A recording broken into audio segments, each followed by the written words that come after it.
Guys, welcome back to the show. I'm here with the living legend, the newest Gold Glove nominee. That's right, yeah.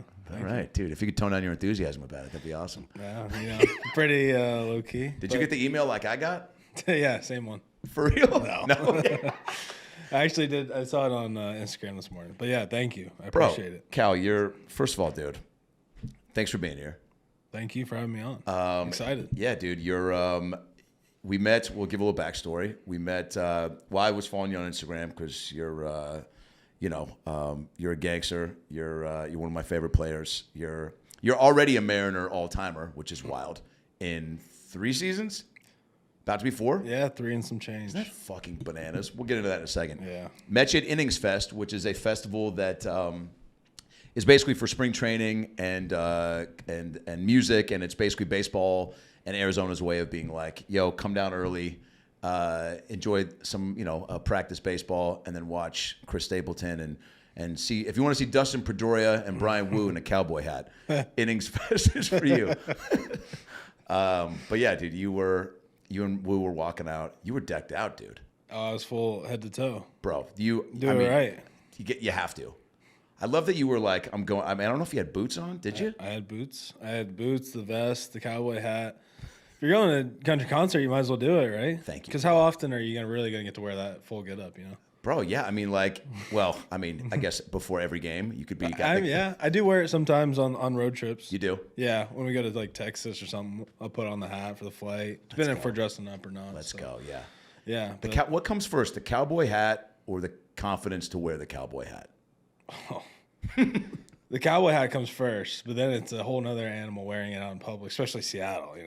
That's not a country type area. No, we're talking about the home of grunge and hippie dippies, Nirvana. Yeah, I don't think I've ever seen a cowboy hat in Seattle. Now that I'm thinking about it. Yeah, I think I don't know. I don't think I've seen, maybe out in the suburbs. When you go up way north or. Which is wild because there's a big country concert comes through Seattle. People go. Yeah. Wild. Yeah, they bring them in. We went to, we were in season last year in Stapleton. And, George Strait came right across the street. It was great. Wow. Got a great story about that. At T-Mobile? You got a great story? Please. Yeah, they came out. That's my first fan question. Does Cal have any George Strait stories? We were playing, and it was after a day game. We're playing the White Sox. Me and a couple buddies on the team, we head over there. Watch Stapleton open up for George Strait. This is at Lumen. And then obviously walk back. And obviously that night traffic's going to be a nightmare. And we have a day game the next day. So instead of, trying to fight the traffic, go home, and then wake up the next morning and have to come to the field early, I just slept at the field. Shut up. Yeah, it was great. We have a little nap room in there, and like one of those. They got some beds, just in case kind of thing. Some awesome. Our clubbies will sometimes sleep in there. So, bro, what a benefit! So I went, slept in there, and was first one on the field the next day. Got 2 knocks and one. So you had 2 dingers the next day? No, not 2 dingers. 2 hits. Oh, 2 hits. Okay. So I was like, maybe I need to start doing this more often. Sleeping at the field. By the way, for sure. Did you at least play it off when you got there? Like you wake up, I don't know, it's 7 a.m. Someone rolls in, they're like, dude, Cal. You're like, dude, early bird gets to worm, man. Yeah, man, gotta get to work. Throw out my boxers. Nobody says anything. What's that cowboy hat doing? Don't worry about it. Don't worry about it. That's from. Is that a ticket stub from George Strait? Yeah, man, don't worry about it. It's all good. Yeah. Okay? So you're. So we met at Innings Fest. I chased you guys down. You and we were walking out. I'm wearing my M's hat, which I always do. And I was like, all right, we're in the backstage area, right? There was I was doing Ryan Dempster's podcast. And so then I got access to all the shit. You tell me how you feel about this. If you're back there in the artist area or you got special access, I feel like you're back there. I still screamed at you guys like a fucking drunk Seattle fan. So I'm sure there was a moment where you're like, just keep walking, Will. But you guys turned around. I pointed to my hat. You walked over. You guys were sweet. I think you said you followed me on Instagram. Is that what? Right? Yeah, we were. How'd you guys find me? Through somebody else on the team? You obviously know who you are, and then it's and Seattle guys. So it's double whammy. So it's of course. Then once you came closer, I recognized. And there's not in Arizona, you don't see tons of Seattle stuff. So when you do, it's I saw the hat and everything. Let's go, dude. Instant connection. It is. You grew up in Cullowhee, North Carolina. Wow. First time. You got it right. Let's go. On the pronunciation? Yeah, nobody does. Oh, shit. Let's go. Now, I might have gotten it right. I don't know where the fuck that is. It's in North Carolina. It's in North Carolina. How far from Raleigh? That's where I know. 4.5. Great. Yeah, it's in the mountains, about an hour, 45 to an hour west of Asheville, North Carolina. Gotcha. Which is like the closest type city to us. We're about 3 from Charlotte. Small mountain town, not a lot going on there. Really? Yeah, there's a university in our town, but it's just kind of, a bunch of small mountain towns around. You can get to Tennessee border, Georgia border, and South Carolina border all within like 30, 45 minutes. That's dope. Yeah, so it's kind of like close to there. So weekend trips to a different city were... Yeah, Atlanta's actually closer. The closest major city to us is closer than Charlotte and Raleigh. So there had to have been a point when you were getting going with baseball where it was like, oh shit, playing in Atlanta would be dope because it'd be close to home, right? Yeah, that's kind of the hometown. We claim Atlanta as far as were you a baseball. Braves fan growing up? I was not. So my dad's from Vermont. So he's a New England guy. Yeah.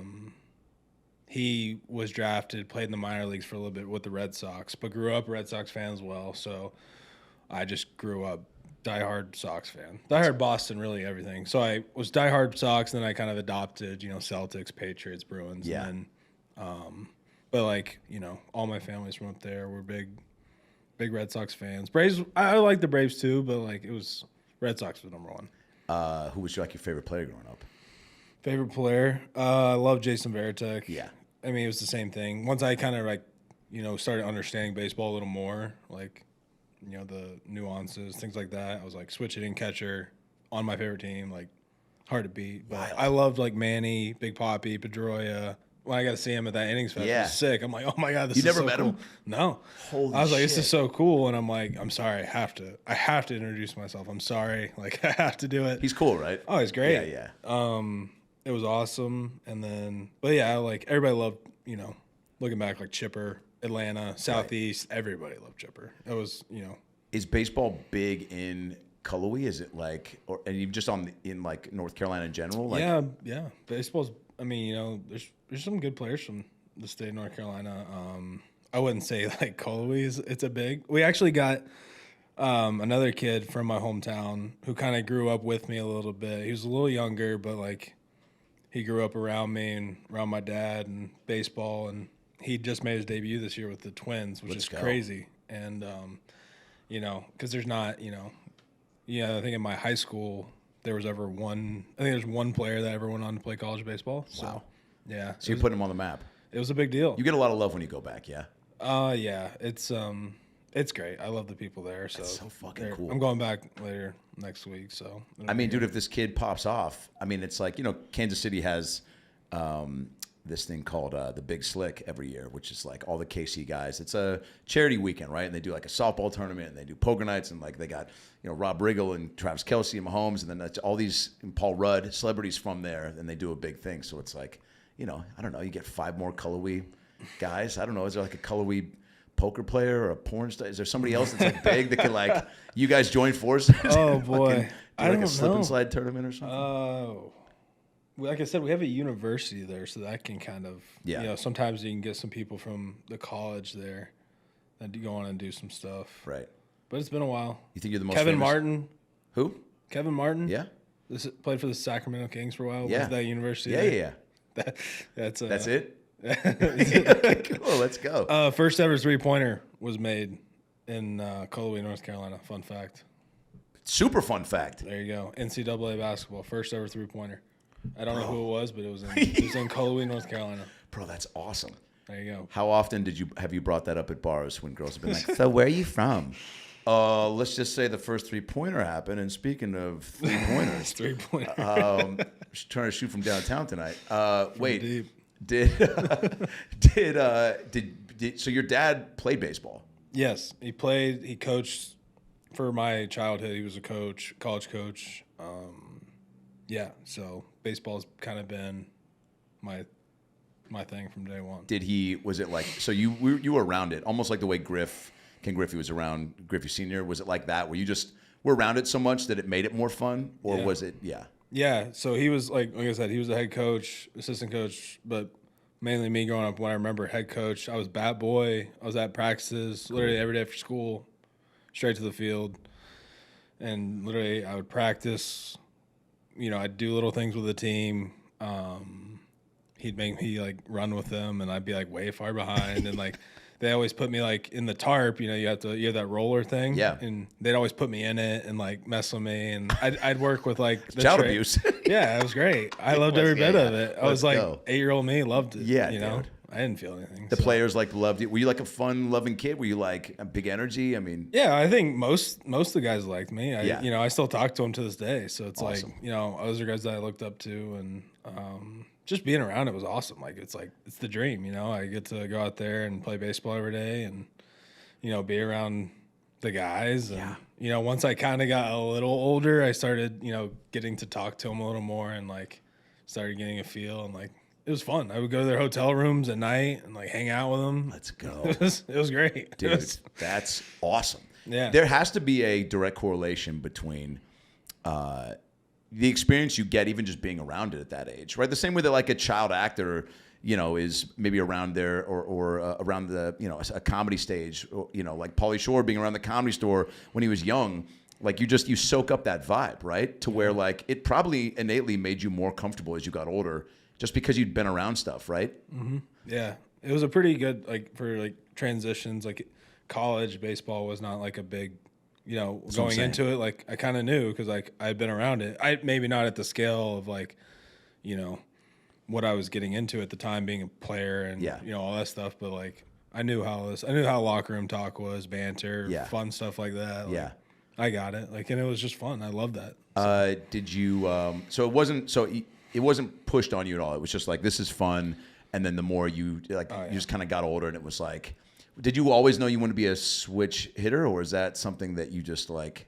That was for my dad. So he is the one that turned me into switch hitter. He made me do it from the time I could start, hitting in general. So like, obviously being a coach, he has a good baseball mind, and he was just like, take 5 swings right-handed, take 5 swings left-handed, and then from there you just keep switching, do everything you do from the right side that you do from the left side, vice versa.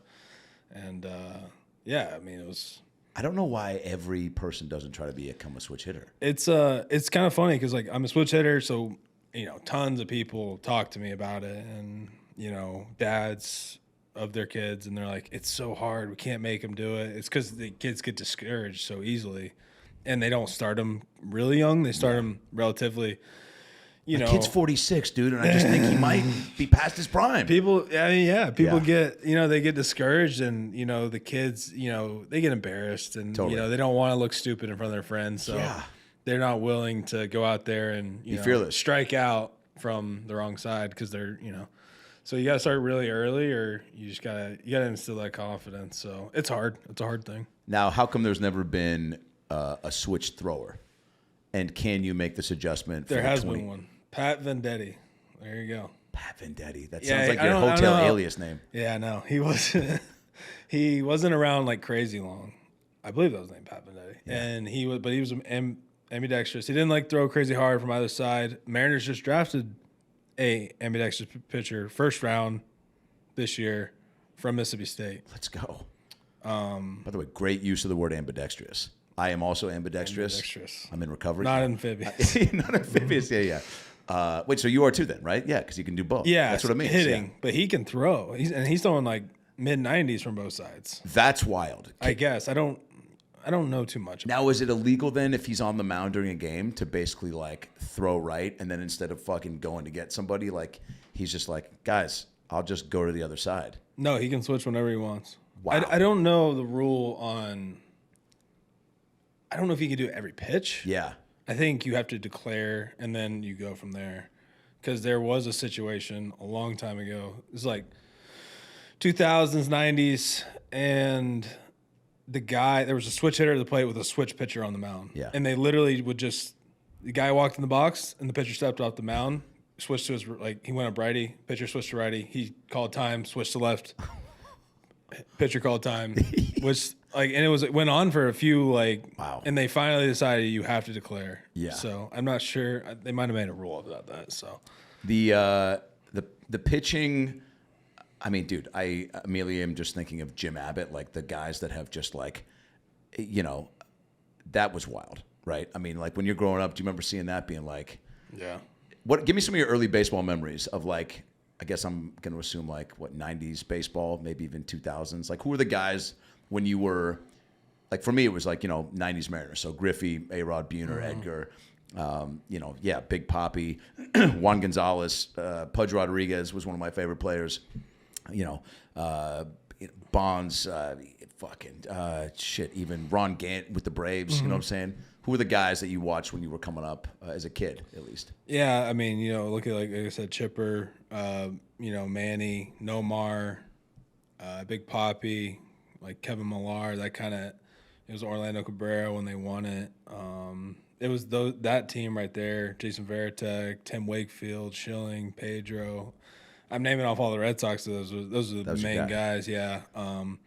But yeah, I watched those guys just because I was a big Red Sox fan. I was kind of spoiled because, you know, obviously longest drought ever. Yeah. And then, you know, they break it in 2004, I believe. And that was really cool. It was super cool. I remember where I was on the floor in my living room. But I remember also, you know, Wakefield giving it up to Aaron Boone in the CS. The give and the take of. Yeah, I know. It's tough, man. But that one was tough, but then they, you know, came back and got 3-0. Revenge. Yeah, they're coming out of the documentary on the 22nd. Can't wait. They've already done a 30 for 30, which is phenomenal. Yeah, they did. Simmons did. But this one, I feel like this one will be really good. Yeah. They're also doing a Netflix documentary. It's coming out next year. They followed the Red Sox all year long. Netflix did. Like a Hard Knocks type thing. Hard Knocks thing, yeah. Wow. So that's going to be coming out soon as well. Can I be honest? I don't know how that would even fly in a clubhouse. That's crazy to me. Oh, really? I mean, you see the Hard Knocks stuff, but like there's so much more that goes on. Like it's for the fans, it's going to be incredible. Yeah, the fans will love it, but I don't know how I'd feel, you know, being in the locker room and just having cameras on me the whole time. It's like it's kind of crazy. Yeah, I mean, it was cool. You even said before this podcast, like, don't tape me, and I had to like fight you for it. So, wait, so that is a big deal though. It's also, you would assume that you get used to it after a few weeks, but like, I'm sure they did. But also, like, I don't know, there's some pretty personal moments. Even football now, I think they're trying to change the way reporters get in there and stuff with cameras, like post game. Yeah. Because, I mean, I'd love you to speak to this for a second, but like, you know, how long does it take to, I guess, adjust your mindset or your emotions to go like, all right, like, you know, if it's a high, like hitting a walk-off to end a playoff drought in Seattle, or, you know, come up a game short and people are coming in and wanting to talk to you, is it, do you just have to like kind of wrap your head around this, like the game's over and you can quickly just kind of, you know, move on and put your head in a space of like, now I just need to kind of like be in a place to, you know, articulately talk about it? Because that feels like easier said than done. You're still a fucking human being. And I don't know how you guys are ever required to just right afterwards be like, what happened? And it's like, can I fucking think about it for a second or be bummed out? Do you know what I'm saying? Like, no, yeah, you're right. They do. All right. You know, we have people on our staff, you know, that handle that stuff, and, you know, they make sure that we get, for the most part, we're usually in a quiet space and talking. But, you know, you have a, you know, kind of duty to do as a player, you know, that just comes with the territory. Yeah. So, you know, you have to answer questions, and there's always going to be, you know, people, whether good or bad, you know, asking stuff. And, you know, like I said, for the most part, people are usually pretty good about stuff and respectful. Yeah, you know, they know that it's a hard game, and we work hard, and you know, sometimes you do have to answer tough questions, but that's part of it. And I've got some fan questions real quick just to segue into. By the way, Marty, are we sounding good? Looking good? Yeah. Do we need to be closer to the mic at all? Or are we good? All right, cool. All right, this first fan question, Cal Raleigh, comes. Here's the question. Do you think they should make everyone have to take steroids so that nobody gets caught? Morgan Potter, 8 years old, Shoreline, Washington. 8 years old. These are all real fan-submitted questions. That's wild. Cal Raleigh fans. No. So you think they should have to make everyone take steroids so that nobody gets caught? I don't think that's going to be good. I don't know how that's going to be in the long term for people's bodies. Fair enough. So Yeah. it's, I mean, the steroid era was, crazy watching Wild. those home runs. So Wasn't it wild? it was crazy. Where were you during the McGuire-Sosa home run chase? Oh, I was still pretty young. I was, what was that? 98. 98? Yeah. Yeah, I was only 2. So, Fuck. but I did watch You can still answer the question. I Where watched were the you? doc. I was Harrisonburg, Virginia. The doc was wild, right? Doc was really cool. Yeah. I I knew of it. Obviously, I knew how good they were, but I didn't realize, the chase. Yeah. And, like I said, I was only 2 at the time, but, it was cool. It was good for baseball. It was, that's a cool moment for baseball for sure. I love that you said that. So once you become a real pro and now a fucking, you're a star, dude. And how much of your baseball like knowledge or zest for the sport comes like with comedy, right? Like I'm 17 years into stand up, and with each year, like, I definitely would say the first year I was watching and listening to everything once I got into it, right? So it's like, but the more I've gotten into it, the more people I've met, the more things I've just like learned from being around it is, and there's never it never stops, right? Like I'm never like, I was just doing this Kill Tony at Madison Square Garden, and Andrew Dice Clay was there, and he was one of the first comics to sell out Madison Square Garden. So I'm talking to him about it, and just hearing him like give accounts of the first time playing it. Now he's back, and then he just kind of innately went into other stories of comics from the '80s. So like, do you have that same type of thirst for the game as far as like, Yeah. if you meet somebody you're like at an All-Star weekend, you're like, dude, Yeah, my first year in the big leagues, half the time I'm looking up and I'm like, oh my God, it's, Mike Trout. Like, Yeah, I can't believe Yeah, I'm playing dude. Yeah. against him right now. Yeah, like, dude. they've been watching this guy. He's one of the best players on the planet. Like, and you're just starstruck, and it's just like, that's amazing. So I was always like a big kind of like, I love following people's stats, like love just the game of baseball. So I, getting to meet these guys and like, it's cool. Like, I'll if there's any, guys that I really enjoy watch playing or guys that, kind of respect, Yeah. like, you get them, like, you can get them to sign like a bat for you. Like, I remember my first one was like Salvador Perez, like guy I grew up watching, World Series champion, catcher. Yeah. So like you can relate, like, he signed a bat for me. He's always been really nice to me. Like, just a guy that like, when there's that kind of breaks in the game, you can kind of chat with him. Really good dude. Well respected across the league. And do you chat in between like if Trout walks up, you're like, dude, I love that new Subway commercial, and he's like, thanks, man. I don't do voices, but he's like, what's up, Kyle? You feeling good, man? No, I mean, so it used to be before the pitch clock, you had a lot more time. Guys would do their whole routine, the whole thing with the catcher, with the umpire, and there's a whole, everybody, has their routine, what they say to the guys. Yeah. Some guys are all business, they get to the box, they tap the plate, and they, for the most part, like, this is a respectful thing to do is say hey to the catcher. It is. Say hey to the umpire. Okay. Like, it's like kind of like a respectful thing. It's almost like you're walking into a party. I used to think it was the other way around because I'm like, I was always told never, don't look back at the umpire, don't talk to the umpire. Like, this is like growing up, high Gotcha. school, college. Okay. Even minor leagues. Just like, be about it. Yeah, and then it's like after a while, it's almost disrespectful if you don't say hey to the umpire. It's Yeah. like, so you like, but yeah, everybody has their thing, and like some guys love to talk and love to chat, even when they're standing in the box and like looking at the pitcher. They'll make a joke or make one little side comment or something. Yeah. Some guys, like I said, don't say anything or are completely focused. So like each guy's different. I think that's the cool thing about being a catcher, though. You can kind of get you can get a feel of a guy, based on like how like what kind of guy are they? Like, you're not getting everything, but you're getting like a kind of a sense of like, seems like a good dude, a guy I'd drink a beer with, or a guy I'd want to hang out with, or yes, dude. Maybe I wouldn't want to hang out with that guy. Yeah, dude. So the pitch clock is cock blocking potential friendships in baseball. Yeah, I mean, you don't have to say it, but I will. You don't have time. You don't have time to, how you don't have those little chats anymore, or you still have your little thing, but like I said, there's not a lot of time now, guys. You have to get ready. So, but it's been good. Is there a It was a quick adjustment, yeah, with the pitch clock, or was it? I mean, pitchers and catchers the biggest. I feel like. Yeah, the spring. I'm just glad we did it in spring training, so like that kind of helped. It was at first it was tough just because it was moving so quickly, but then after a while you got used to it, and it was like, all right, let's just And now there's it's I think it's been better. I think it's good. Gets the game moving along a little better. There was a lot of downtime. There was. And it's just unnecessary, I think. Yeah, it was, and I'm glad that it's here, and I'm glad that it's making people move a little more and get things going, and it's been good. Real quick, is there somebody that is there a moment or a joke or something that happened at home plate that like it's just like a favorite all-time moment? Because that is like a real. They're almost coming into like your house when you're like, don't you feel a certain, I don't know, ownership over home plate when people come in, right? Like, so I caught for 3 years, so I get it, dude.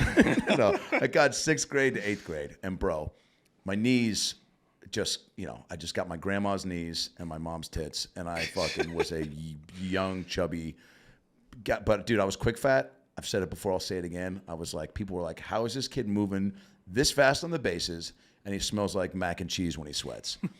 And Cal, I had a little bit of a cannon, and so I want to hear this from you too, because when they moved me from first base to catcher, it was like, all right, like it took an adjustment to just not feel like I was going to get knocked in the head every time, right? And sometimes I'd sit further back behind the plate, and even the ump was like, dude, scoot up. You're behind me now. You got to scoot up a little bit. Do you know what I'm saying? But like, so that was took a minute to just adjust to like seeing the ball, all that. How are you? I'm constantly just enamored at how you're able to, catch a whole game, call the game, and then literally like, 2 minutes later, be up at the plate in a, heavy situation. How do you are certain bodies just built for it? Is that kind of like what it comes down to? Like, or do you have just mad pre and post game, prep and therapy? Yeah, well, I think you get your body used to it, Yeah. like anything. It takes time in the off season and to build that kind of strength up, obviously, and the mobility. Make sure you're flexible enough, and then after that, you just got to make sure you're ready going into the season. You can't. It's hard to replicate because there's nothing really you can do to replicate travel, games, back to back, day night. Like there's so many factors, so it's hard. But you just gotta.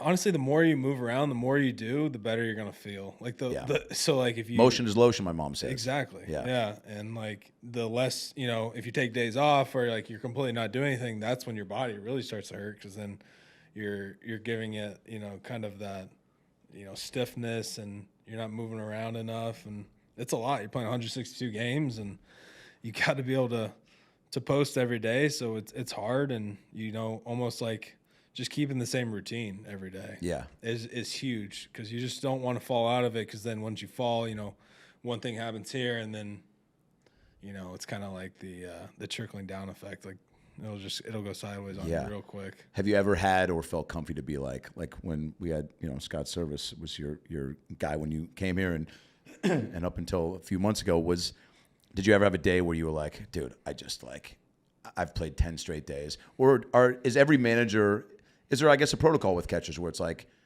we have designated days, or do they just kind of go off a feeling of like, Cal, you tell me, man, do you need a break? It's different every team, every guy. Obviously not one catcher in the league this year played every game. Yeah. That's insane. So it is, I mean, you just can't do it. I mean, it's one of those things where your body just, I don't know if, you need a break. You need a break every once in a while, and it's a very demanding position. So, I know, dude. I think 15 games this in a row. year I did have. I think this year I did have the most innings and most games caught. So it was. Let's go. What you're proud of, but it's also a lot on your body, and you got to make sure you're taking care of yourself. But yeah, like the decision with those decisions, each manager's different. It's just all dependent too who you have at the catcher position. Do you have one guy, or do you have maybe two guys that split time, right. or where are you at in the season as far as if you're maybe 12, 15 games up, you can probably give your catcher a day here and there. You know, if you're in the thick of it and the fight, trying to get to playoffs, you know, maybe that guy's got to play a little more. Right. So it's all dependent on the team situation. Talk to me about the pitcher catcher relationship. I feel like that's like as close as maybe there's quarterback, center, or like, I don't know, point guard, it just feels like there's a wild connection that like, and rapport that, excuse me, that has to be there, but also, everyone's got a different way of like connecting. There's no wrong way to eat a Reese's. I know when I was catching again for 15 games in a row, back-to-back seasons, there were some pitchers who I was like, dude, I drove to the game with this guy's dad. I've slept at his house. They let me go get their bagel bites without asking, right? Like the best. The best, dude. I mean, a fat kid having carte blanche for the cupboard, game over, dude. They was like, whatever you want. This is your house too. Yeah. And then some places were like, dude, we saw what you did to that granola bar box. Stay out of the fucking kitchen. No, there's nothing better than going over to a friend's house and they have all of the snacks and literally just go get whatever you want whenever. The good snacks too, like. Talk to me. What are those snacks, dude? The good cereal like CTC, Cinnamon Toast Crunch, Fruity Pebbles. I mean, growing up, and then CTC. I thought for a second you said we're about to say CTE. CTE. I probably do have CTE too. So CTE Crunch from the makers of Cinnamon Toast Crunch. Probably being a catcher. So dude, Cinnamon Toast Crunch is my all-time. Is that yours? It is. Yeah, I love that. Now I'm technically adult, so Special K. I do love Special K. So. Do you? What do you put on it? I just eat it straight up. Dude, are you a serial killer? Isn't that that's like the most bland cereal, isn't it? No, Raisin Bran's more bland than that. You're right, okay. At least this one's got berries in it. Thank you. All right, so I needed some sort of like compliment. Yeah, this is the berry one. It's not just the brand. Because remember cornflakes? No, I don't want those either. Bro, what are you doing? I used to put I guess you put like strawberries, bananas, used to, and like Cheerios. Yes, a little bit of sugar. I had a lot of Cheerios growing up. Me too. So it was tough. Cheerios are just not, they're doesn't really do dude, it for me. It's just they're playing the part of like a breakfast choice. Yeah. What about you ever get the dollar store cereals? Like instead of Cocoa Puffs, it's chocolate crispy nugget balls, and you're like, this does not feel safe. Yeah. My first year in college, I was going to Dollar Tree, and my roommates were making fun of me because I was shopping Dollar Tree. But I'm like, but honestly, if you go in there, if you're moving to a new place and you got to get some stuff to the house, like go to the Dollar Tree first, knock that out. You can get some really basic stuff for $1. Yes. It's a great deal. Bro. You don't need to go to Target for the $5 one. You can go knock that out. Obviously, you can't get everything there but I was doing my actual grocery shopping there, and we had, I'll never forget, I bought bread and I bought cheese. I can't remember what I was doing. I was making a sandwich. At some point, my roommate borrowed a slice of cheese to put in the microwave. And I shit you not, for 3 minutes, in the microwave did not melt. It did not melt. We'll be right back. It was real dicey. Cheese that didn't melt. Cheese did not melt. Dude, the microwave was just like, dude, come on, man. It just kept going. My buddy kept putting it back in and in. It was like a total of 3 minutes. Well, here's the thing. Didn't do anything. Let that be a lesson to anyone who's moving into a new spot. Take the L, go to a Walmart, buy some Kraft singles. You know what I'm saying? Kraft's good. Even though I swear by Kraft mac and cheese. Let's go. The portables. But you can buy sandwich meat for 2 years at the Dollar Tree. Yeah, that's for like $8. So, and you got every flavor of Jesus candle. You know what I'm saying? Do. They got a little bit of everything there. They got a little bit of everything. I think you just found a new spokesman, Dollar Tree. They got, hey, I'm Cal Raleigh, and they got a little bit of everything. Maybe not the cheese. Yeah. Too soon. Do you have okay? So like, there were pitchers that I loved. There was a pitcher that like joked about like banging my mom. So like when he was on the hill, I was not a fan. You know what I'm saying? We were in 7th grade, and I was like, I already didn't like him. And now you talk about guys that come into the box and you like don't get a vibe. I'm like, it made me want to not call a great game for him. And again, we all in 7th grade have like maybe 3 pitches, right? Right. Maybe. So how do you develop that pitcher-catcher relationship? And they're obviously all different, but like, is it required to hang out outside of it? Do you have your own way of doing it? Is it, how do you develop the back and forth? I think it's a pretty wild connection to have. Yeah, I mean, it starts early on in spring training. You develop those kind of relationships. Luckily, I've known these guys now for a few years, Yeah. so it's nothing like we're not starting from fresh or anything like that. So, but yeah, it takes a lot of work. You gotta learn these guys. You gotta learn what makes them go. Are they a guy maybe you pump up a little more, or the guy maybe you get on a little more, and it's each guy's different. It's a different personality. So you're dealing with 13 completely different people.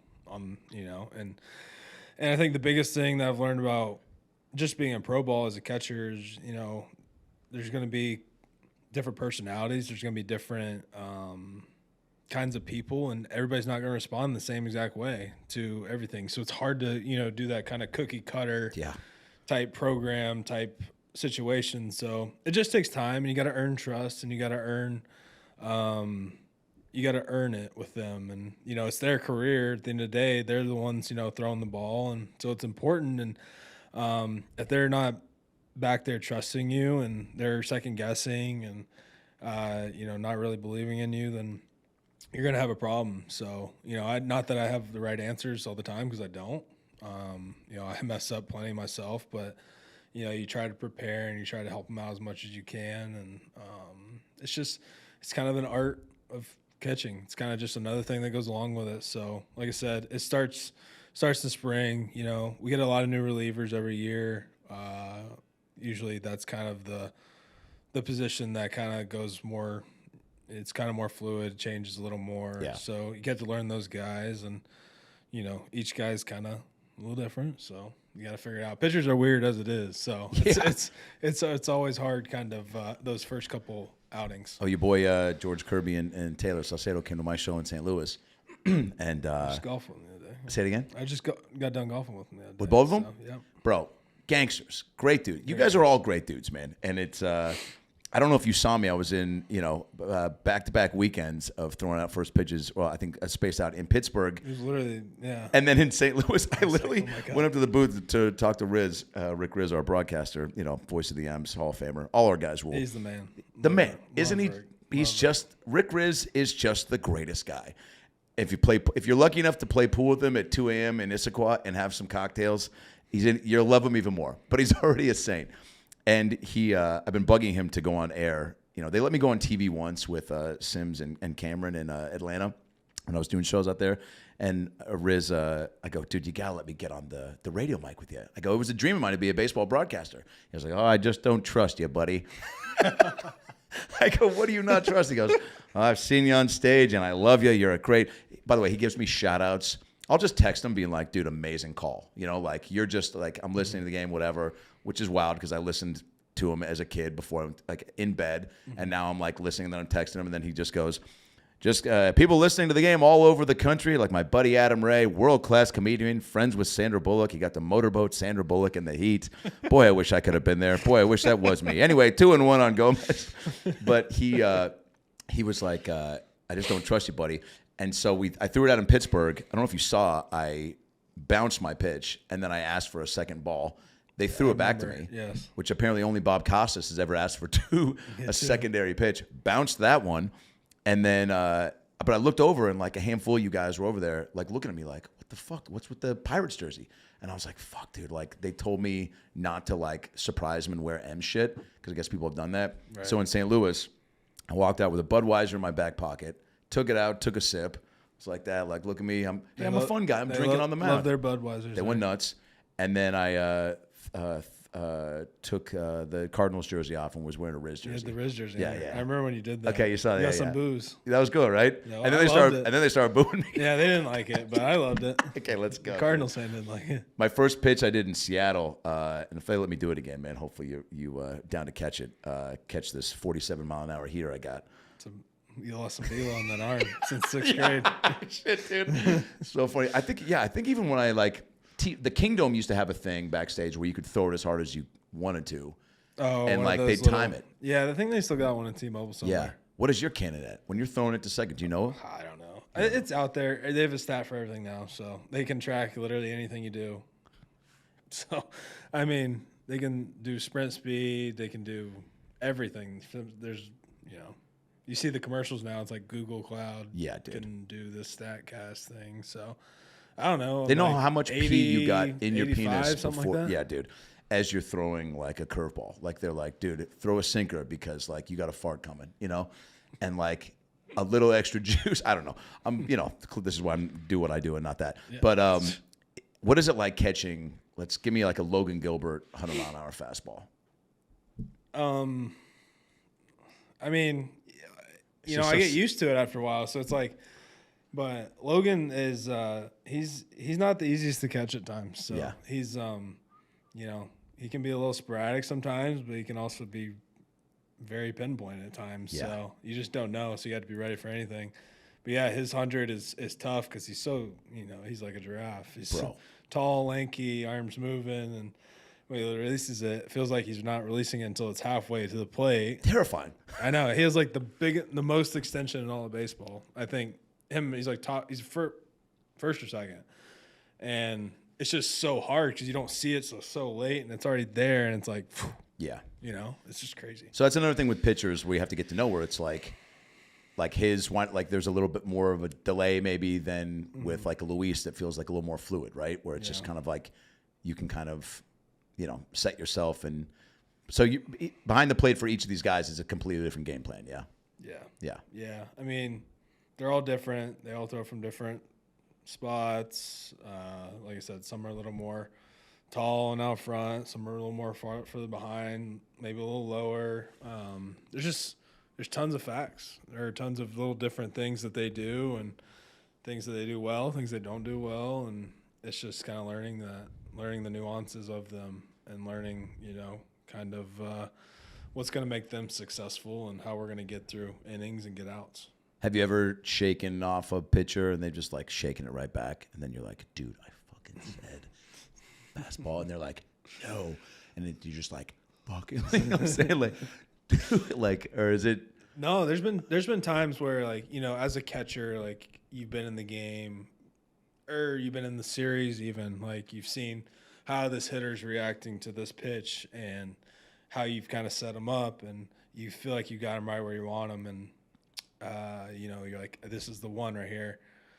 We finally have him set up, or we got him thinking this, and then the pitcher might disagree, maybe because it's his second best pitch or his third best pitch, and typically guys don't want to get beat on not their best pitch. Yeah. So sometimes they'll shake, and I'll be like, no, like this is the one. Like if you can put it here and do this, we'll be in perfect shape, and But like that's like the back and forth. Some guys are fine with it. They're like, if you really feel something, like put it down. Even when I shake, put it down again. And they're good with it. And sometimes pitchers are the opposite. They're like, if I shake and I want something like that, I'm convicted in it. Like I'm gonna go down with that, whether it's good or bad. And like, it's just kind of the game, man. People are different. Some guys are like that. Some guys aren't. So. You got to read the room. And there's moments where like, yeah. You ever talk to Danny Wilson, now your manager, like about catching Randy? Yeah. Any cool stories? I mean, he's got plenty of them. I don't know, share them on here, but yeah, he's got some good ones. I mean, how about any advice then, just from like with Randy, or just in general? Just in general, because that's what a cool thing to have. Like, I mean, I guess Service was a catcher too, right? Yeah, he was. Yeah, I mean, Dan's great. He was he's very successful for a long time. Caught some great pitchers. Was on winning teams, so he knows, I don't, going to him, I don't, it's not like I have to explain anything to him. He gets it. He played the game. He knows how it goes. I think the biggest thing, that's great about him is, he never second guesses, because he understands like catching position's really hard, and so he trusts you. He's not trying to like. No, he trusts me. He's not trying to micromanage or anything. He's great. I love working with him, and he's taught me a lot because I was with him in the minor leagues, and we were together. Yeah, dude. We were together for a long time because he wasn't always the manager, and he was always kind of a special assistant type rover for the minor leagues, and he enjoyed actually being with the minor leaguers more so than like the big leaguers because he's actually when he's with the minor leaguers, he's helping them on certain things, teaching them how they can get better. Yeah. And so he really enjoyed that aspect of it. And I enjoyed it too. So I had him for parts of 4 years. What a benefit, dude. Yeah, and obviously you still got to work with the big leagues, but Yeah. Obviously when you're there, he's a little more.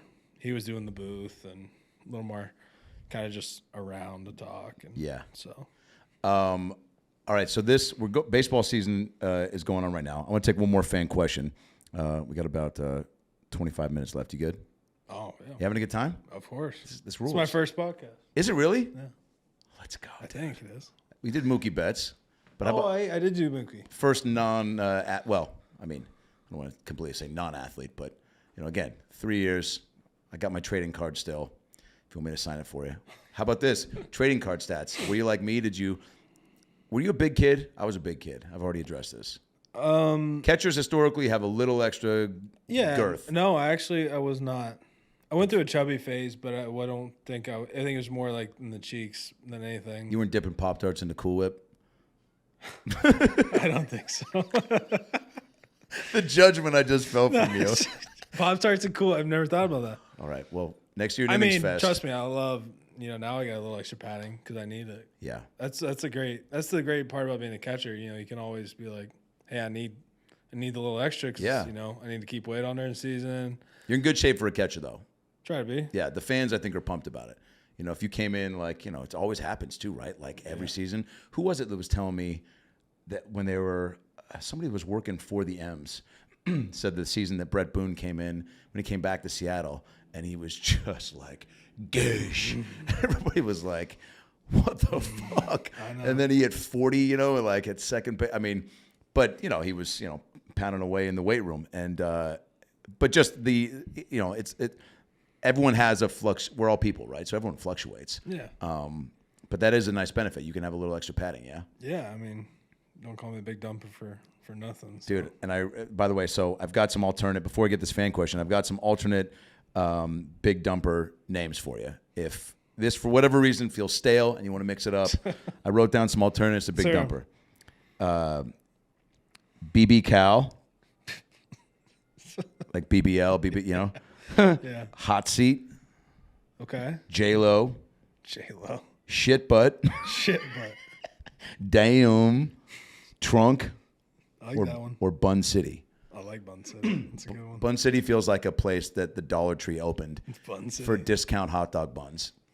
But it's all they sell. And they don't go stale. They don't go stale ever. Somehow. They use the same shit they use for the cheese. 8 months in. Here's another question. Have you ever had to poop during a game, and did you go into the locker room, or did you suck it back up like a superhero? Eli Gaetti, 12 years old, Tacoma, Washington. Oh, geez. When you got to go, you got to go. Perfect. So. Mid-game, though, what are you doing? What if it's a 1, 2, 3, 5th? Oh, it's nerve-wracking. You stories, guys, bad situations, even, sometimes going out there. You see guys all the time throwing up out there now. Yeah. You've seen it happen. Not that it's the same, but No, it's pretty close. it's, people, We're people, dude. Lots of caffeine and lots of nicotine on the baseball field between, guys, old school baseball, dipping, Oh, yeah. and coffee and Sunflower seeds. Yeah, Protein there's powder. a lot of there's a lot of stuff going on out there, and sometimes people can't wait and they got to go. You got to do what you got to do. So. That feels because when I played high school basketball, I would always halftime. It just my body just kicked in, thankfully. But there are those times pre-game where you're like, dude, starting lineups, you're hearing them called, and I'm like, dude, there's no way I'm getting out of here without if I want to, the only way I'm going to make them calling my name is if I stand up. Leave my shoes and shorts. I take my shoes off when I put. No, I'm joking. And so stand up, not even wipe, and just run straight to the court. Yeah. So I can't imagine having to time it back there. Yeah, it's like everything too. It's a long season, so it's literally 8-9 months. You're also human, so you're gonna get sick. You're gonna get, your stomach's gonna have a bad day, and it's.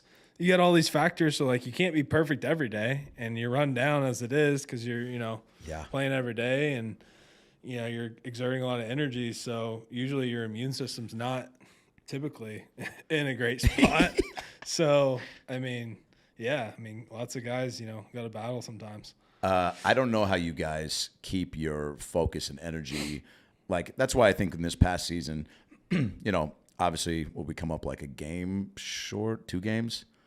Is that like, what's crazy is that, like, when you hear pundits or fans be like complaining about whatever, I think I have more of I don't know, everyone's different, but I have such so much benefit of the doubt and understanding of like, dude, you think they didn't like wanted to have this happen? You know what I'm saying? Like, just when people come down on, I guess, the team, organization, for whatever reason, right?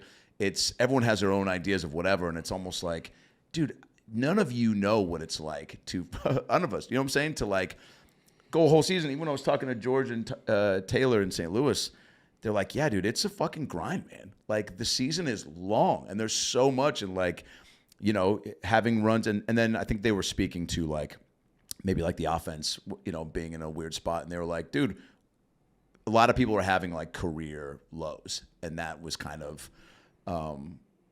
because I was like, what's going on with everyone talking? How do you feel about them saying you guys need this bad or this right? He was like, dude, we got the squad, man, and like, yeah, you always want to add pieces, right, and get better, but they were just like, it's just one of those things where sports are wild like that, where people have, more people than you would thought would have like a down year, right? Mm-hmm. So I get that. To keep the focus, how do you just keep the consistency and the focus of like knowing, I don't know, once you're in like July that you're like, fuck, dude, we have 3 more months, right? Or do you not even have that thought? No, I mean, it's real.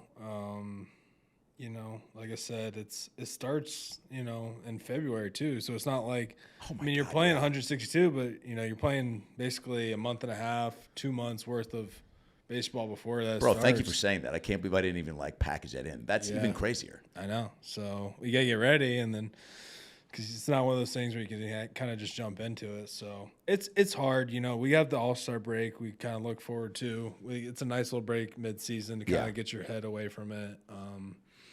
But I think it's just kind of routine, we're very blessed. We get paid very well, and it is a very demanding job. But, at the end of the day, you kind of, if you look at it more in the sense of I'm playing a game and I'm having fun, more so than this is a grueling job and I got to wake up and go do it every day.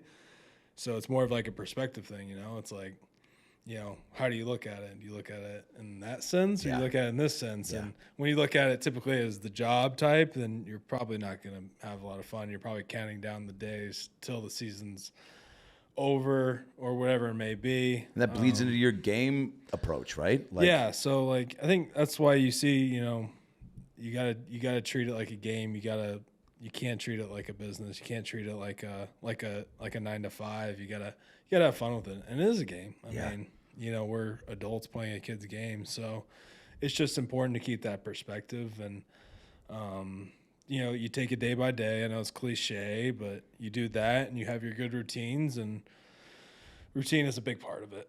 That's a really big part. So I think it's definitely it's harder too because guys are getting older, and guys are have families, and they have stuff outside the field. And I think that always weighs on people typically too, guys with families, and, they want to be there with their kids. And, because baseball is not as, sometimes as glorious as people may think. People have to be away from their families, so they can't just pick them up and move them schools, to other things like that. And like, trading and, the whole waiver wire, like how everything works is crazy. So a lot of guys are constantly on the move.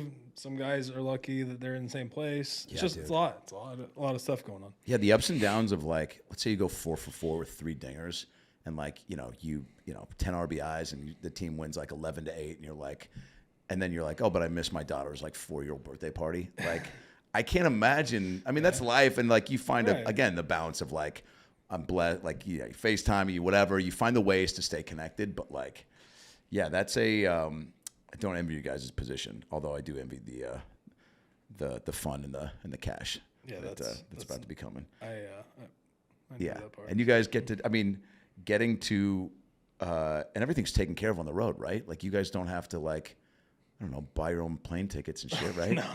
You don't have to. Do you get the mini bar free at the hotel? No, you had to pay for that. Unfortunately. Yikes, dude. Stanton, where's my Stanton cam? What's going on, dude? What's going on? Those fucking chips are not, dude. Some of the Fiji bottles are upwards of $8. I know. I made the mistake of opening a few of those on accident. Yikes. So That's a rookie move, dude. yeah, I know. Come but on.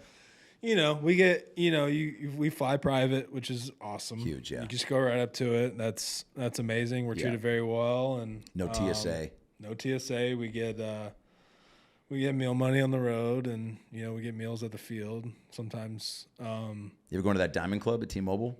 I've never been in there. What the fuck? Well, we're playing. We don't have. Oh, yeah. When am I gonna go in there? Just make game of the cleats on. I have heard though it's unbelievable. I heard they got like ice cream machines, like any food you want. Cal, it's bananas, and there are bananas there. There's a candy. There's a candy tower like on your way out where it's just there's cups and bowls. Whatever You're just you like, want. dude, you ever do a graveyard? What's your equivalent where you go to 7-Eleven or AM/PM and you go Mountain Dew, root beer, Pepsi, Suicide. bro? Yeah, That's what I. Ours was graveyard, yeah. And so, did you say soda or pop? Soda. Pop. Really?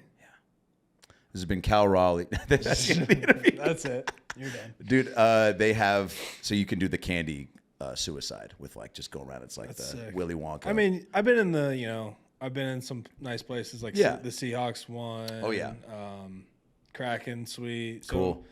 But that does sound really nice. I mean, I remember when they redid it. They just redid it a couple of years ago. So For the All-Star game. I actually have been in there during COVID. We had to eat lunch in there because they, Oh yeah.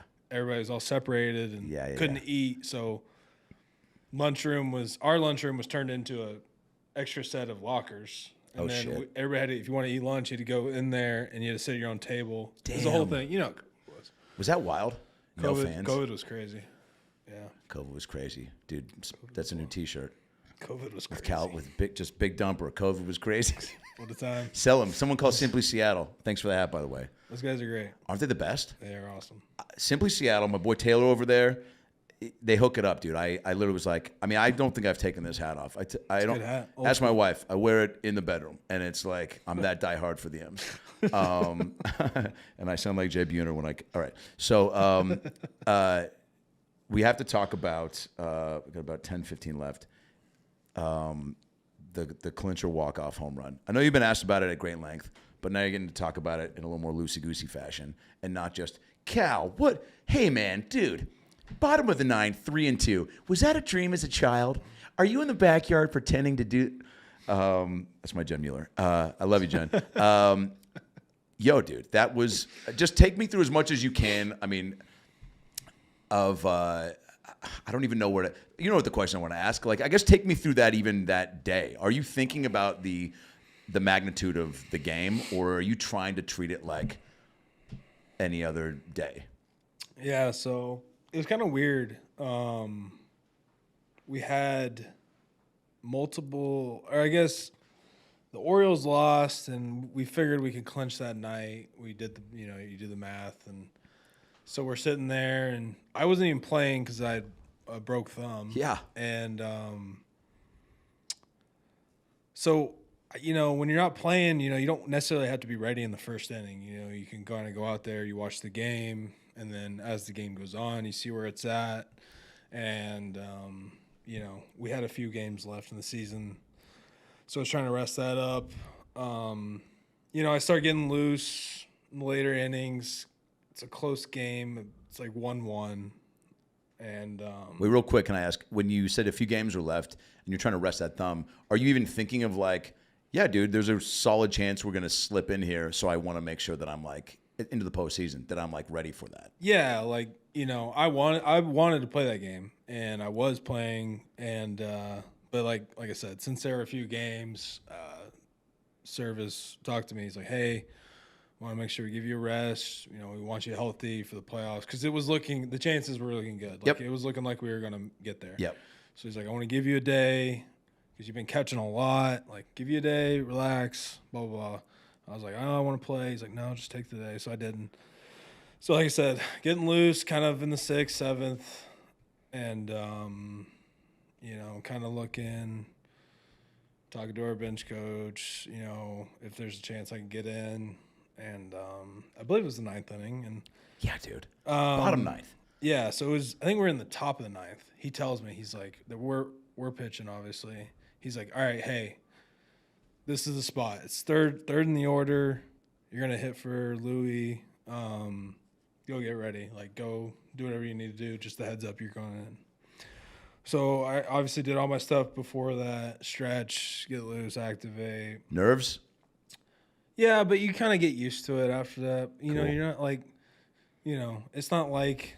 It's like me if someone goes, there's a packed show and I'm at a club and they're like, hey, this guy like drops. you're always going to get nervous going into a game, Yes. but like it's I've learned at this point, like coming off the bench, what it's like. So it's like, but I go into the funny part of this whole thing. I've said this a few times, but one of my best friends, kind of through the minor leagues, got called up that day, made his big league debut. Brian O'Keefe, redhead, goofball, just Northeast type, gritty, loud, Just a Bill Burr like. awesome guy. Yeah, let's go. Love him. But it's his first day in the big leagues. And he's sitting there in the cage behind me. I'm hitting out the machine. I think I like roll one over really bad. Like, Wait, he's on the M's? yeah, he was on the M's. He's one of your best buds. Yeah. Awesome. He come up to the minors. So he's first day in the big leagues. I like roll one over, hit it on the ground. I like flare one. I think I missed one off the machine, and then I hit one off my foot. And like it was 4 terrible swings. And I looked at the coach, said, I'm good. And then I looked back at the guy, at Brian, he goes, you're right where you need to be. As a joke. Because he's like not trying to be an ass. He's he's trying to he's like, hey, you got this. But really he's like, oh my God. This is before. So this is, again, so Service says, get ready. So you go back into the cages and to loosen up. Yeah. So this is before. And these are my swings before I went out to the field. They were terrible. They were like 4 or 5 Is that fucking awful swings. No, I don't care. It doesn't matter. I mean, it's kind of a mentality you have to have as a baseball player. You can't let anything affect you. Yeah. It doesn't matter how bad my BP was. I can go out to the game and something great can happen. And vice versa. It doesn't matter how great my BP was, my practice was. Yeah. And, I can go out there and stink. So you hear that about everybody, they can, but that's like a big thing in baseball is like, if I take the best BP round of my life before the game, I'm going to do terrible. Right. And if I take the worst BP of my life, I can go out there and go 4-4. Like, it's just how it is. It's like, it's kind of funny how it kind of, my thing is like, I think it's like, if you do so bad in BP, you're a little more focused in the game. Sure. So then you have to be on your game. Right. Versus like when you're killing it, then sometimes you turn into like autopilot and you're like, maybe I wasn't as focused as I should. Wow. Yeah. That's just I don't know if that's real or not, but dude, you're captain positive. You're glass half full. You're like, sure. You're like, I'm not looking at the fact that I took 4 shit swings. I'm looking at the fact that I took 4 swings. Yeah. And I'm loose, right? Yeah. I'm ready to go now. But it's hilarious. We still joke about it to this day. Even the coach that was feeding the machine was basically laughing at me because I just fouled with my foot. It was hurting. My thumb was in shambles. Bro. And then, I went out there and so then you went up. the home run. So yeah, I mean, let's not just act like that was a normal thing. So you dude, went out there, just ended a 21-year playoff drought, and bottom of the ninth, 3-2, 2 outs. And then had some steak. Dude, that was insane. I was in Memphis shooting a TV show, and I'm watching it on my computer. I just got back, and bro, I sobbed, dude. And look, I'm a decent crier.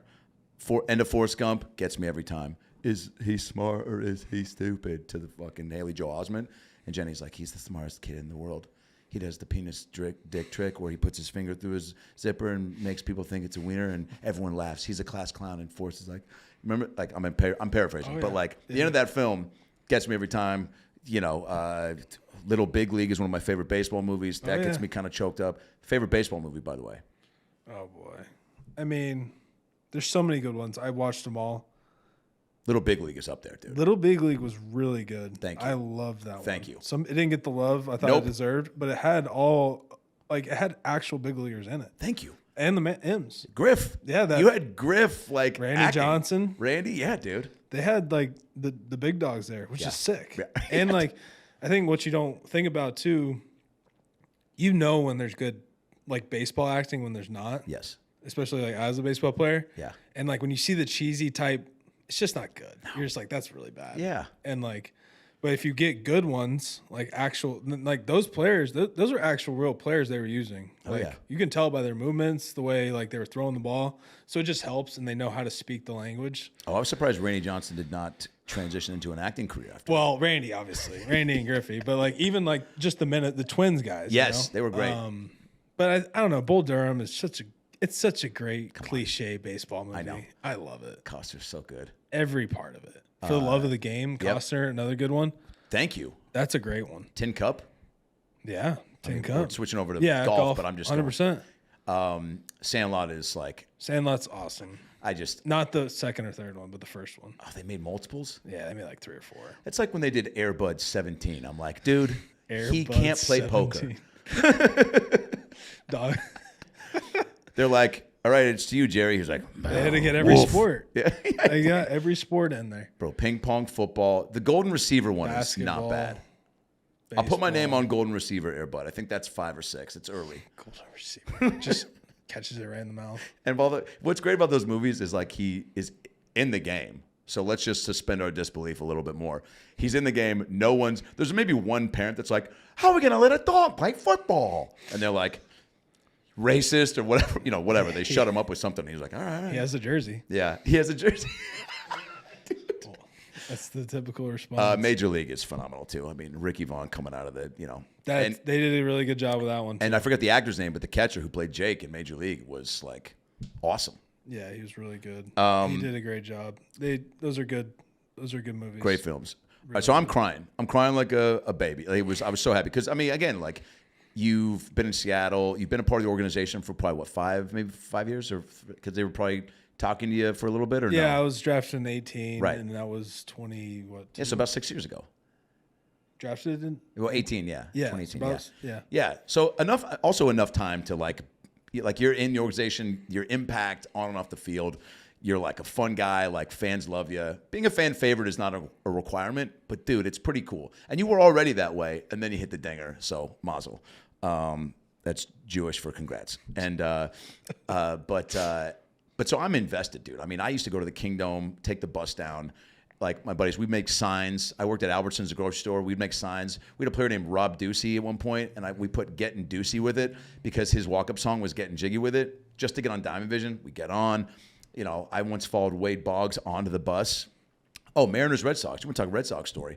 I told this at All-Star Weekend. I walk out. My mom would always stay with me, take me to games.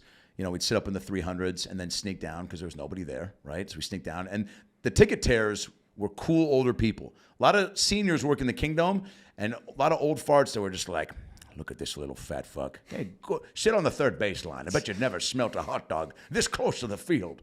And my mom's like, you're so sweet. And we get down there. So I'm waiting for autographs, in the tunnel. Mariners come out, people sign.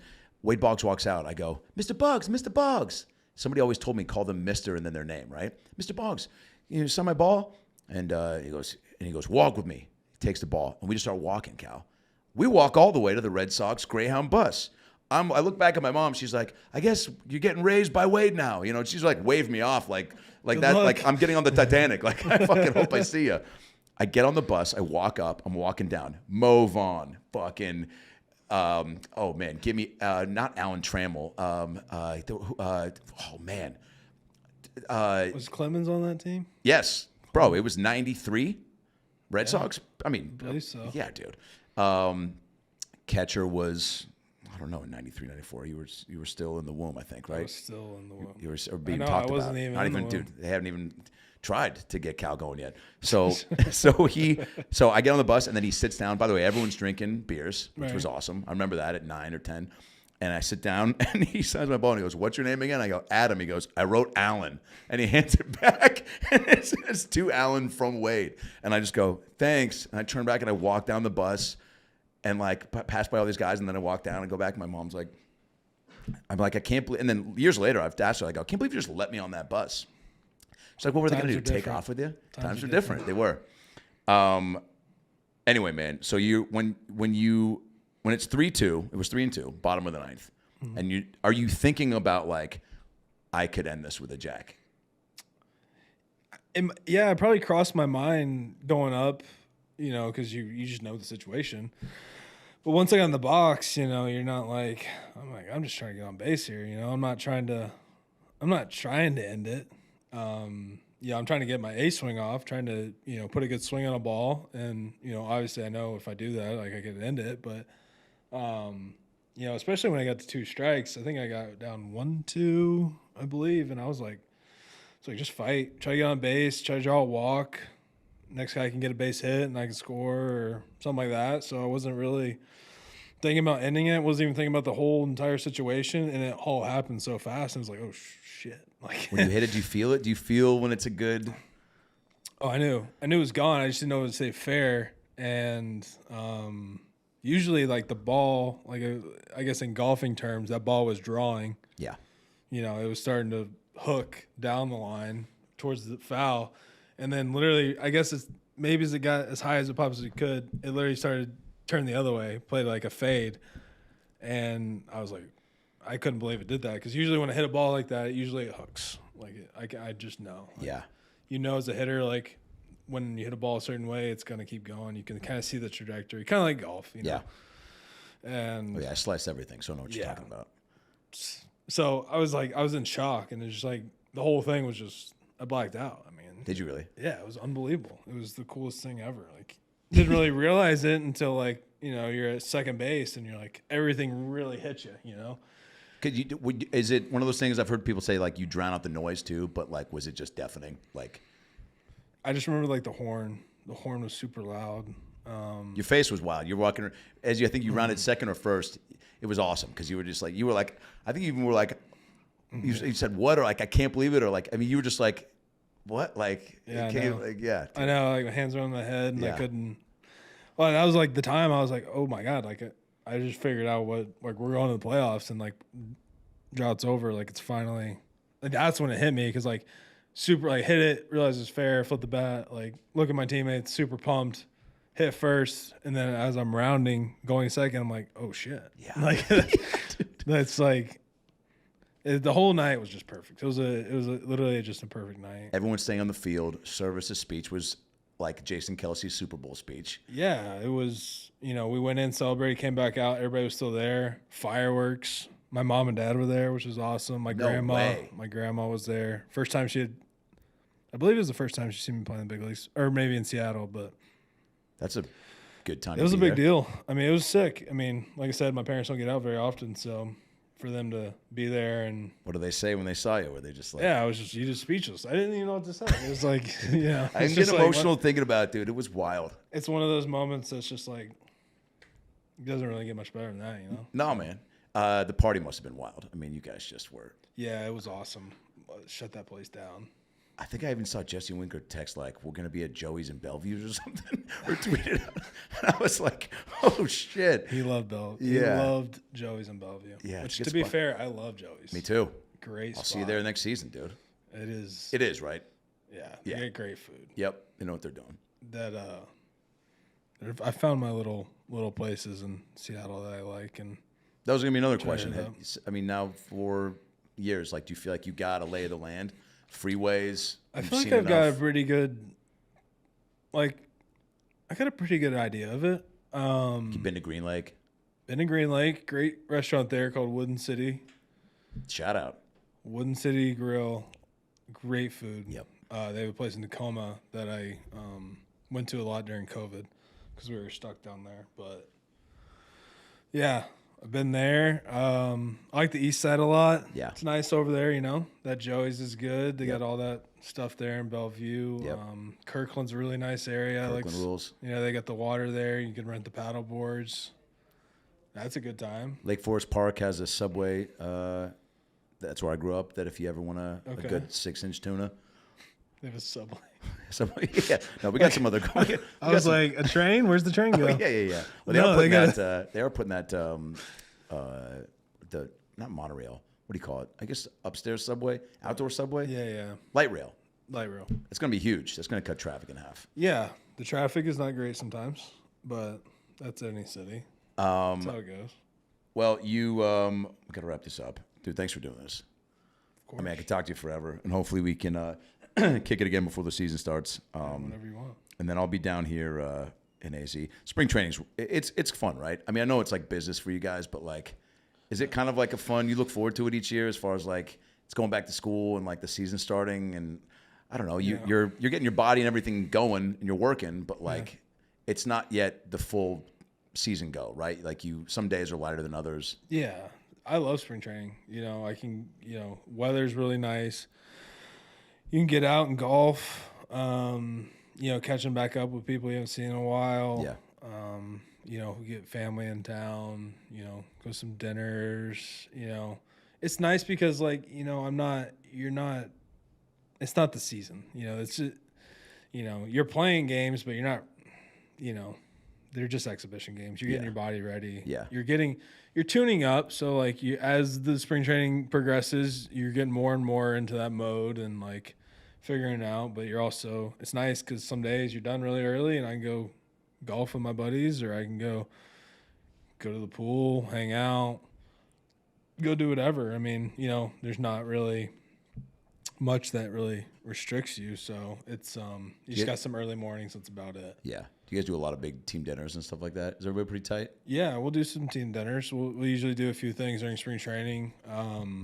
We love, we'll do some of those with some like rookies, younger guys, because you always got young guys in camp. Yeah. And go do stuff with them. Buffalo Chip's a great spot out here. I don't know if you've been. Oh, yeah.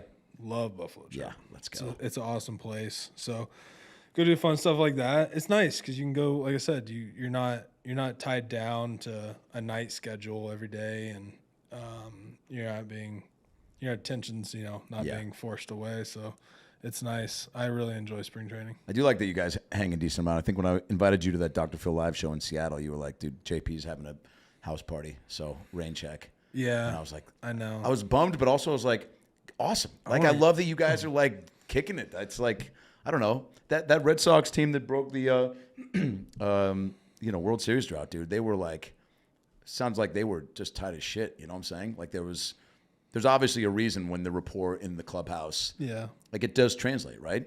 Yeah, it does. So you do need to build that bond. It's important in spring training too, because it's usually the first time you're seeing the majority of the guys be together, and you're kind of building those relationships. And each year's different; it's not the same as the year before. And but for the most part, we have a good thing going, a good little group in the clubhouse, and kind of some core guys, and just looking to keep going off of it. So you guys rule 2025. That's the year. What's up? We're gonna close this out with an Inside the Actor Studio questionnaire. I'm gonna play James Lipton. You're gonna play Cal Raleigh. Do you ever watch that show on Bravo? James Lipton. He interviews actors. No. Okay, cool. So. First time. I'll send you a link. I'm gonna play James Lipton. Here we go. Just a little bit more info to get to know Cal Raleigh from Cullowhee, North Carolina. Bingo. I'm James Lipton here with Cal Raleigh. Cal, what is your favorite word? Word? Word. Favorite word? Yes. I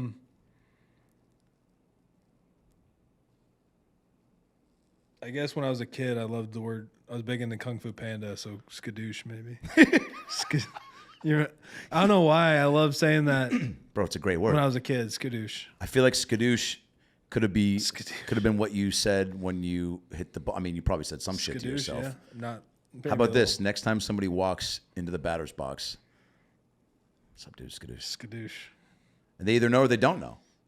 Yeah. And if they go Kung Fu Panda, you go Kung Fu Panda. This guy's what's up. They know. That's what's up, dude. What is your least favorite word? Oh, I don't know. Least favorite word? Mm-hmm. I don't know.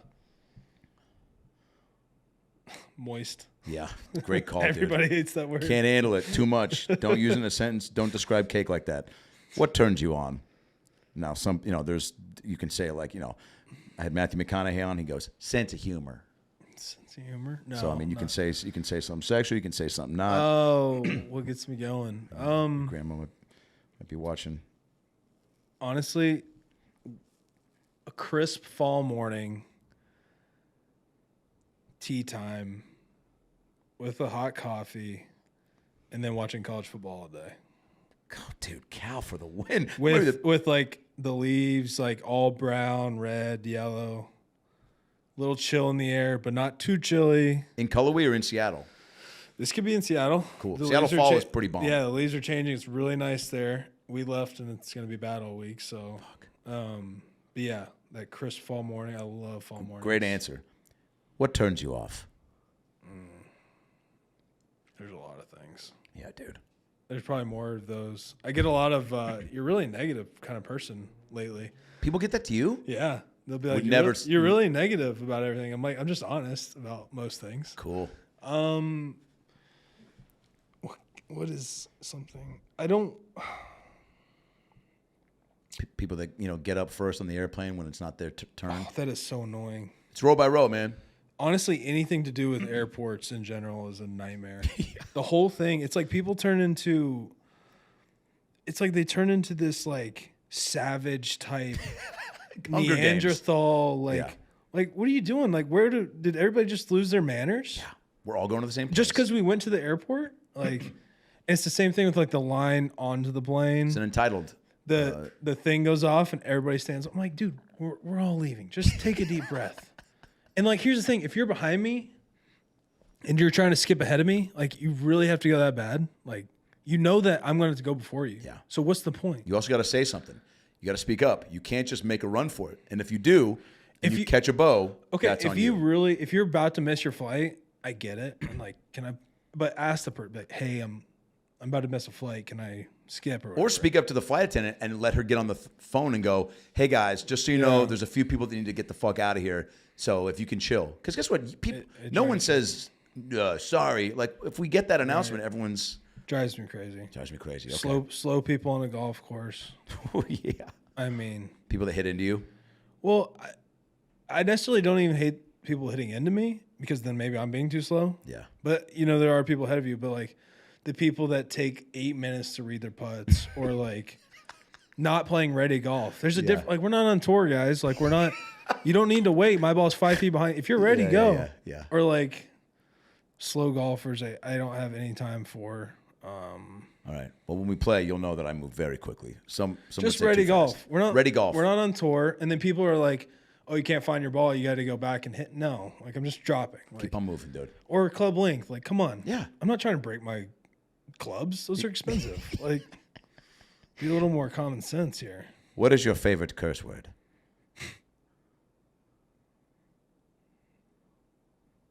I don't know. F-bomb's pretty fun. F-bomb's fun, dude. You hit the F, or do you kind of drag it out with the CK?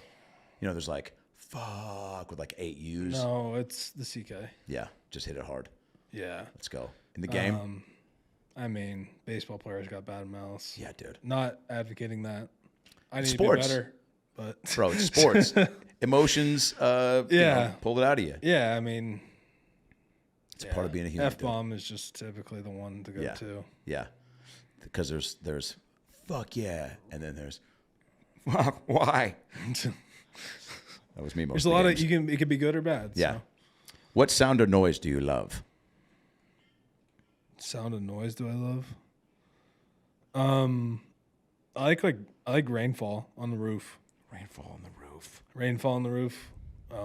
Going to sleep to that's really nice. So like, even like the water, like they make the little white noise things. Yeah. You can fall asleep too. Yeah. Yeah. I got a YouTube thing. I'll pull that on to sleep too. Yeah, I like the noise. That's a really good noise. It's actually Dave Sims standing in the rain and commentating the rain falling on him. Can it be Rick Riz? Yeah.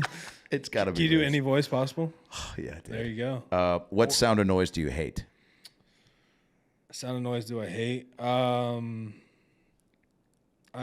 I'm not crazy about dogs barking. Yeah, dude. It's kind of just annoying, especially like when they're like just going off about something. Early morning. Yeah. Seeing a ghost. Typical, like nails on a chalkboard. Yeah. That's annoying. Traffic noises. Yep. When you're outside your apartment. So you're kind of like you're pretty tranquil. Like, you like not total silence, but like. I like silence. Yeah. It's nice. What profession other than your own would you like to attempt? I've been asked this a lot lately, actually. Cool. So I would either I majored in entrepreneurship, so I'd want to start my own business. I don't really like being told what to do. Yeah. So I'd like to have my own schedule, do my own thing, be on my time, pick my days off, stuff like that. So I don't know what the business itself would be. Yeah. But if I wasn't that, then I would probably like to do like, I don't know, like turf management at a golf course. Hell like yeah. Golf pro. I see you as a golf pro. Yeah. Superintendent type thing. Yeah. Not the pro, because I wouldn't. People don't want my advice on the golf swing. But running the ship, but not having to be there all the time. or maybe like I'd love to maybe be just like a fishing guide maybe. Yep. I mean, I'd have to learn more about it, but that sounds fun. You I got wouldn't time. want to like fight the 9 to 5 traffic every day and do that. The life, I just wouldn't. It wouldn't do it for me. You like to fish? I like to fish. Cool. I got to go last year onto Puget Sound. Got a guy and Gorgeous. took me out, caught some salmon. You got a fish guy or a Puget Sound guy? Yeah. Last question. If heaven exists, what would you like to hear God say when you arrive at the pearly gates? Oh. I guess welcome. You can meet and talk to whoever you want. Whoa.